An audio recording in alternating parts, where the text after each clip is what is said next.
papás de nuestro colegio Luis Carlos Galán. Estamos en la sesión número 4 de nuestro ciclo de parentalidad, que está dedicado a uno de los principios que más consulta recibe o que más interés nos genera a todos los papás, que es aquel de la disciplina. El tercer principio es aprender a emplear la disciplina asertiva. Hoy vamos a tardar unos minutos más porque al ser un tema tan importante debemos abordar, además de la importancia de por qué se debe disciplinar, los beneficios que eso trae para la vida de nuestros hijos, los beneficios que eso trae para nuestra vida y aquellas estrategias que podemos empezar a utilizar. Entiendo que este es uno de los retos principales, porque ya no estamos hablando solamente de habilidades por desarrollar, sino estamos hablando de comportamientos de nuestros hijos que queremos que se eliminen, circunstancias que van en contra de las normas de nuestra casa o en contra de las normas del colegio, de la sociedad, que no pueden mantenerse. Y la invitación es a que todo buen papá o buena mamá debe encargarse de los procesos de corrección de sus hijos. ¿Por qué va a ser una disciplina asertiva en el caso de hoy? Porque no vamos a emplear ningún método que atente contra la integridad física, emocional de nuestros niños. Nuestra propuesta siempre es una propuesta de salvar la niñez, protegerla. Entonces es cómo nosotros como papás podemos formarnos y capacitarnos para hacer un buen ejercicio de la disciplina sin amenazas, sin groserías o insultos, sin mucho menos golpes físicos, sin abandonos, sin maltrato emocional. Entonces vamos a ver en los siguientes minutos por qué es importante atender esa situación y no dejarla a esperar a ver si con la evolución de nuestros hijos se desaparecen ciertas conductas, porque parte de la asertividad es atender la situación conflictiva de inmediato, no se puede dejar para después. Y segundo, vamos a ver que con eso lo que vamos a ayudar, con un ejercicio de disciplina asertiva en el que no solo castigamos, sino en el que nosotros vemos la situación con el hecho de asumir unas consecuencias lógicas, les estamos ayudando a nuestros hijos a futuro a identificar que sus acciones pues tienen consecuencias, y en este modelo les tiene un gran enfoque de autocontrol, de ser nosotros los que primero mantenemos la calma para poder ser modelo y a su vez enseñarles a ellos estrategias de cómo controlar o gestionar sus emociones y tener unas conductas asertivas. Para eso hay varias estrategias que vamos a ver a continuación. ¿Cuál es la invitación? Piensen en aquella situación que a ustedes en este momento más les preocupa con sus hijos, y de pronto cuando vayamos rastreando las estrategias identifiquen alguna que les gustaría poner en práctica ahora mismo. De nuevo, mil gracias por su compañía y su atención. De todo corazón, el servicio de orientación escolar disponible para todos ustedes en este periodo de cuarentena. Gracias.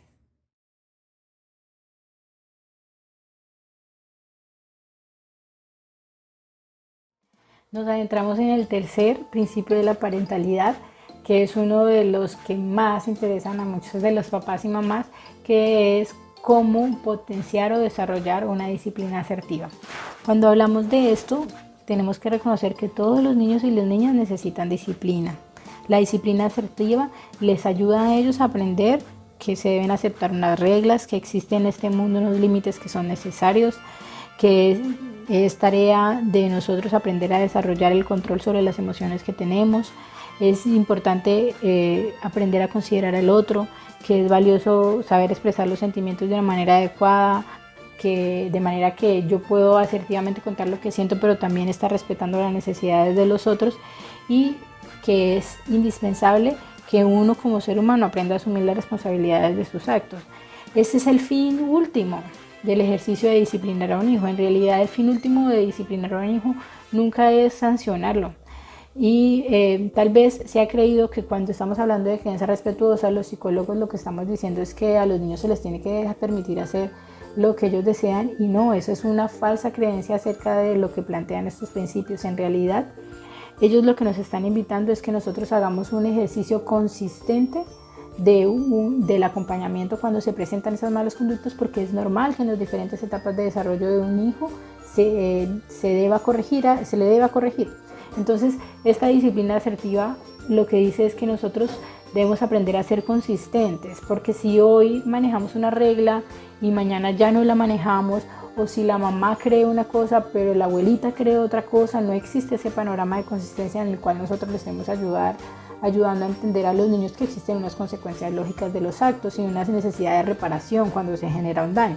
Entonces la primera característica de esta forma de disciplina es que tiene que ser consistente y la segunda es que se debe actuar con rapidez. ¿A qué me refiero con esto? Tal vez cometemos el error de decirle espere que llegue su papá o espere que llegue su mamá y ya se las va a arreglar. La amenaza de que va a suceder una conducta por el tipo de por la etapa de desarrollo en la que están nuestros hijos no genera en él ningún cambio comportamental. En realidad lo único que va a hacer es que nos va a desgastar, vamos a entrar en una creciente de frustración porque los niños no van a obedecer lo que les estamos pidiendo, pero entonces aquí lo importante es que aprendamos a actuar con rapidez. Cuando hay una conducta inadecuada, esa conducta tiene que ser intervenida por el padre. No podemos esperar a que llegue el otro cuidador para que ese cuidador ayude en el proceso de corrección, porque no va a haber ningún tipo de condicionamiento, de moldeamiento de la conducta que queremos observar. Además de eso, es importantísimo que además de que señalemos qué es lo que es inadecuado, les enseñemos a comportarse de la manera aceptable, porque muchas veces en consulta o en los escenarios en los que uno como psicólogo habla como un niño con niños, puede entender que los niños tienen clarísimo que está bien y que está mal, pero precisamente su comportamiento nunca cambia porque no se ha pasado al siguiente paso, que es enseñarles entonces cómo se debe hacer de una manera adecuada. Entendamos que eso depende de nosotros como educadores de los niños y no emerge de una manera espontánea. Puede hacer que a través del castigo físico, por ejemplo, ustedes digan, pero mi hijo dejó de hacer eso, pero sí, claro, por miedo ellos muchas veces dejan de cometer algunas acciones cuando están enfrente de ustedes, pero eso no significa que ellos ya hayan logrado comprender cuál es la manera adecuada de comportarse en una situación como esa. Esta circunstancia de disciplina nos exige a nosotros como papás aprender a mantener la calma, porque si somos nosotros los que nos desbordamos, difícilmente vamos a poder enseñarles a ellos cómo lograrlo. También implica que aprendamos a usar consecuencias justas y predecibles acordes a la conducta problemática, porque además de que se tiene que actuar de inmediato, por ejemplo, por una situación de un conflicto por un juguete entre hermanos, yo no podría sancionar durante un mes, durante 2 meses a los niños sin la posibilidad de que volvieran a jugar. Es una consecuencia desproporcionada al acto que se cometió. Para que esto se cumpla, pues implica que como papás o cuidadores nos sentemos a pensar y a hablar de cuáles son las reglas que queremos tener en nuestra casa. Entonces, para ello también existen algunas estrategias que son las que ustedes observan en este momento. La disciplina asertiva comprende varias estrategias diferentes. Prepararse con anticipación es una de ellas. ¿Esto qué quiere decir? Que hay que aprender a ser organizado, a evitar apuros de la última hora y tener todo lo que se necesita listo antes de tiempo. Sucede que cuando ese espacio no es predecible, como hablamos en las diapositivas anteriores, y en la mañana no hubo maleta lista, ni hubo ropa preparada, ni teníamos los utensilios necesarios para organizarnos y para salir, en medio de esa premura, suceden muchos incidentes y los niños empiezan a presentar berrinches o acciones que no nos gustan, y es precisamente porque no nos preparamos con anticipación. Un ejemplo de preparación con anticipación es, por ejemplo, si yo voy para un cumpleaños y sé que a mi hijo o a mi hija se le dificulta, por ejemplo, manejar la pérdida ante un juego, yo me preparo anticipadamente y le explico que van a haber unas animaciones dentro de la fiesta, que en la fiesta que esos juegos se hacen para que las personas compartan y se diviertan, que no necesariamente tiene que participarse para lograr crear ganadores, y que todos ganan al momento de jugar. Entonces yo me estoy preparando para esa situación, y es posible que yo le diga, si te llegas a sentir incómodo, lo que debes hacer es sales tranquilamente del juego y vas donde yo estoy, que yo te voy a acompañar y te voy a apoyar. Si nosotros les enseñáramos y les ayudáramos a predecir ese tipo de situaciones, por ejemplo, a nuestros hijos con anticipación, evitaríamos muchos berrinches, sobre todo como muchísimas pataletas también. Otra estrategia es asegurarnos de que nuestros hijos tengan algo que hacer. Es importante llevar cosas con nosotros, particularmente en las ocasiones en las que en los lugares y los niños no tienen mucho que hacer. Por ejemplo, si voy a una consulta médica y sé que vamos a tener que esperar a que nos pasen a la consulta media hora, 40 minutos, es factible que carguemos un pequeño juguete o algo con el que los niños se puedan distraer, porque en la medida que ellos estén más desocupados va a haber más posibilidad de que presenten conductas que no nos gustan o malas conductas a los ojos de la sociedad. La tercera estrategia es establecer algunas rutinas o reglas básicas. Esto es clave y no se hace de un momento para otro, sino se tiene que hacer entre todos los adultos que apoyan la crianza. Y esas reglas básicas se deben explicarlas y discutirlas con nuestros niños. Tienen que a la vez ser simples, porque digamos que decirles a ellos que se porten bien es muy ambiguo. Por eso es importante que las reglas estén definidas y cuando las conversemos con ellos debemos entender si a ellos les gustaría o no participar de una modificación, por ejemplo, porque quizás ellos tengan alguna sugerencia y si eso haga que la regla se dé de una manera como más natural. No significa que ellos van a imponer las reglas en la casa, sino que ese ejercicio puede ser consensuado con papás.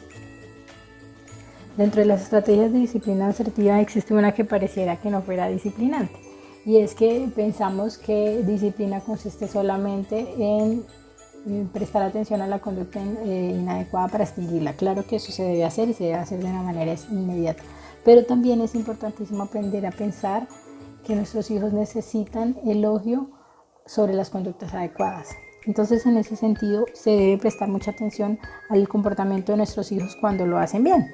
Cuando ellos colaboren y están siguiendo las reglas, nosotros debemos elogiarlos y si es el caso premiarlos, pero en realidad elogiarlos mucho descriptivamente con nuestras palabras, con nuestros gestos, sobre todo cuando ellos están haciendo algo nuevo, algo por primera vez. Si fue la primera vez que ellos voluntariamente decidieron regar la planta de la casa, vamos a decirlo: gracias, hija, por tu colaboración, valoro mucho que estés pendiente de ayudarnos en las labores de la casa.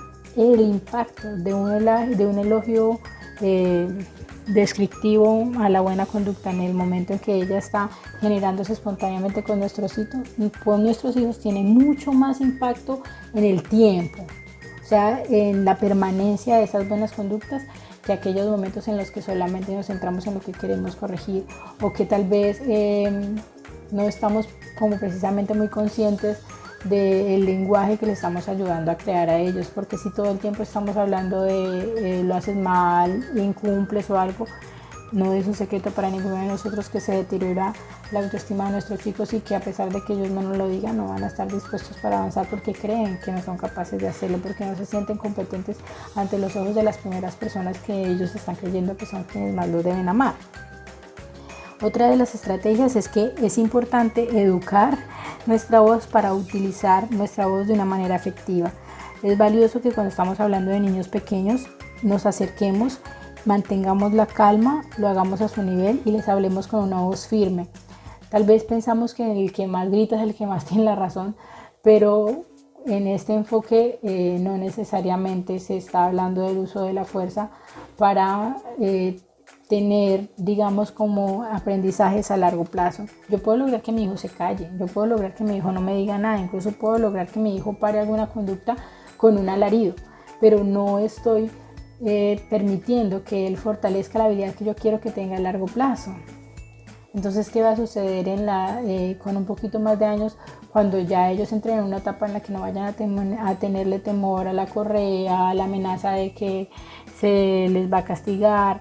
Y que ellos entren en una etapa en que naturalmente, por ejemplo, un adolescente va a refutar las reglas y todas las reglas de la casa. Entonces, sí es importante que aprendemos a tener como un buen uso de nuestra voz para que ellos comprendan que somos las figuras de autoridad, pero no necesariamente es porque más gritemos, sino porque la usemos de una manera efectiva y que seamos claros en lo que decimos. Finalmente, ustedes van a ver que hay unas estrategias de respaldo. ¿Cuáles son estas estrategias de respaldo? Las primeras, todas son para propiciar habilidades o para crear un contexto básico en el que es predecible lo que se espera y lo que no se espera. Pero las últimas estrategias de respaldo son aquellas destinadas a que nuestros hijos asuman una consecuencia lógica después de haber fallado. Entonces, una básica es aprender a retirar la actividad que ellos están, por las cuales se generó la discusión. ¿Qué es lo que se busca con eso? Que ellos se retiren un momento de la situación.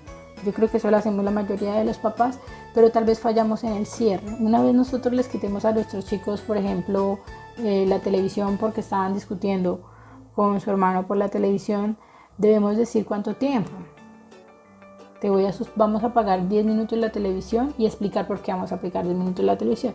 Vamos a apagar 10 minutos la televisión porque les pedí que pararan la pelea y como no terminaron de discutir, entonces vamos a apagar la televisión durante estos 10 minutos. Una vez pasen los 10 minutos podrán volver a prender la televisión, y si nosotros lo decimos se cumple. Después de esos 10 minutos se permite a los niños ensayar nuevamente la competencia, porque aquí no solamente es quitar el estímulo, sino permitir que se dé el espacio en el que ellos puedan adquirir esa habilidad. Y otro de los respaldos es aprender a usar el momento en calma.